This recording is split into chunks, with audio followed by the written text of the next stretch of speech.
आदियोगी शिव को आमतौर पर हमेशा स्वयंभू कहा जाता है, क्योंकि उनका सृजन किसी विशेष पल में नहीं हुआ है, उनका सृजन किसी विशेष स्रोत से नहीं हुआ है, वो स्वयं प्रकट हुए हैं। इसीलिए शिव शब्द का अर्थ है वो जो नहीं है। जो नहीं है वो एक विशेष समय पर घटित नहीं होता, वो किसी चीज के जरिए घटित नहीं होता, वो बस मौजूद होता है। इसीलिए शिव थे। सृष्टा ब्रह्मा आए और उन्होंने सृजन शुरू किया, तो अनेक आकाश गंगाएं, ग्रह, जीव, इंसान, ये सभी उनसे निकले। सृष्टि का चक्र शुरू हो गया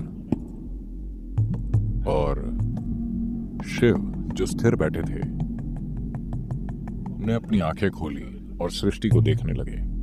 जब उन्होंने सृष्टि को ध्यान से देखा तो उन्होंने देखा कि लोग अलग अलग स्तरों पर तमाम तरह के संघर्षों, पीड़ा, दुख, कष्ट से गुजर रहे हैं।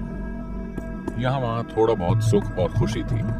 तो जब उन्होंने ये देखा, उन्हें सृष्टि अच्छी नहीं लगी। उन्होंने चारों ओर देखा, फिर उन्होंने देखा कि ब्रह्मा को अपनी सृष्टि पर बहुत गर्व है।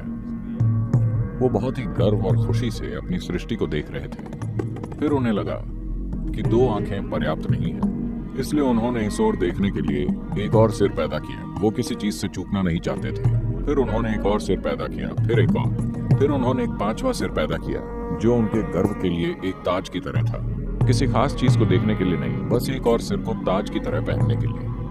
When Shiva saw that this Brahma is so gloating, जब शिव ने देखा कि ब्रह्मा ऐसी दुख भरी सृष्टि को देखकर इतने खुश हो रहे हैं, तो उन्हें बहुत गुस्सा आया।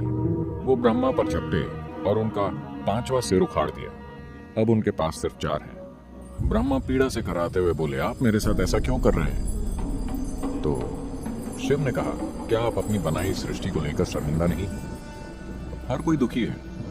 लोग तमाम तरह के संघर्षों से गुजर रहे हैं। लोग कई तरह के दुख, पीड़ा और कष्ट भोग रहे हैं। ब्रह्मा बोले, मैंने पीड़ा को नहीं बनाया, नहीं मैंने खुशी बनाई है, मैंने बस सृष्टि बनाई है। ये उनके ऊपर है कि वो इससे कैसे गुजरते हैं, ये उनके मन में है।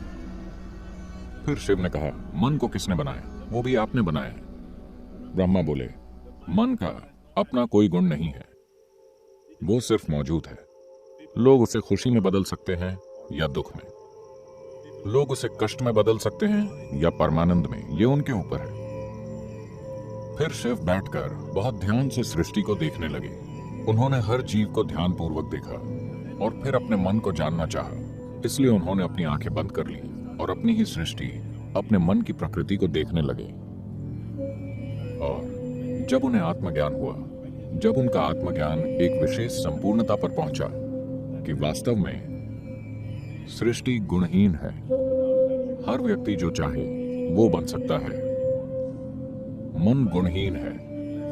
जब उन्होंने ये ज्ञान पा लिया तो वो इतने आनंद विभोर हो गए, इतने आनंद विभोर कि वो उछलने और नाचने लगे। he danced wildly out of his joy and ecstasy. वो खुशी और परमानंद से मदहोश होकर नाचने लगे। जब वो बेतहाशा पूरी भागीदारी के साथ नाच रहे थे, जब उनके शरीर की हर कोशिका अपने आप में एक नृत्य बन गई थी, तो अचानक उन्हें एहसास हुआ कि ये नृत्य भी जरूरी नहीं है। और उन्होंने ध्यान दिया कि उनके नृत्य के चरम पर पूर्ण स्थिरता थी। तो वो एक सन्यासी की तरह शांत और बिल्कुल स्थिर होकर बैठ गए। कहते हैं कि वो स्थिरता इसी दिन घटित हुई। महाशिवरात्रि की रात को ऐसा हुआ था। परमानंद की तीव्रता से संपूर्ण विनाश और स्थिरता, उन्होंने बारी बारी से ये दोनों चीजें की। आप इसी कल्पना चित्र को देखते हैं। कभी वो नृत्य करते हुए और उल्लासमय होते हैं, कभी बिल्कुल स्थिर जैसे किसी चीज का अस्तित्व ही नहीं है। जब हम शिव को विनाशकर्ता कहते हैं तो इसका मतलब दुनिया का विनाश नहीं है। इसका मतलब आपकी दुनिया का विनाश है। आपकी दुनिया मुख्य रूप से पिछले अनुभवों और प्रभावों का एक ढेर है। अतीत सिर्फ आपकी विचार प्रक्रिया से होकर वर्तमान में घुस रहा है, और वो आपकी इच्छा प्रक्रिया के जरिए खुद को भविष्य में पेश कर रहा है। जिसे आप अपनी इच्छा कहते हैं, वो मूल रूप से अतीत का एक बढ़ाया चढ़ाया गया रूप है। इसलिए अतीत का विनाश जरूरी है, क्योंकि अगर आप सृष्टि की भव्यता को जानना चाहते हैं तो वो सिर्फ वर्तमान में मौजूद पल से ही संभव है, जो अभी यहां है। एकमात्र रास्ता यही है। पूर्ण स्थिरता में अतीत का अस्तित्व नहीं होता, पूर्ण गति में भी अतीत का अस्तित्व नहीं होता। ये दो मूल मार्ग हैं जिन्हें शिव ने खोजा ताकि आप सृष्टि और सृष्टि के स्रोत तक पहुंच सकें। हमारे चैनल को सब्सक्राइब करें, वीडियो को लाइक करें। धन्यवाद और शुभम।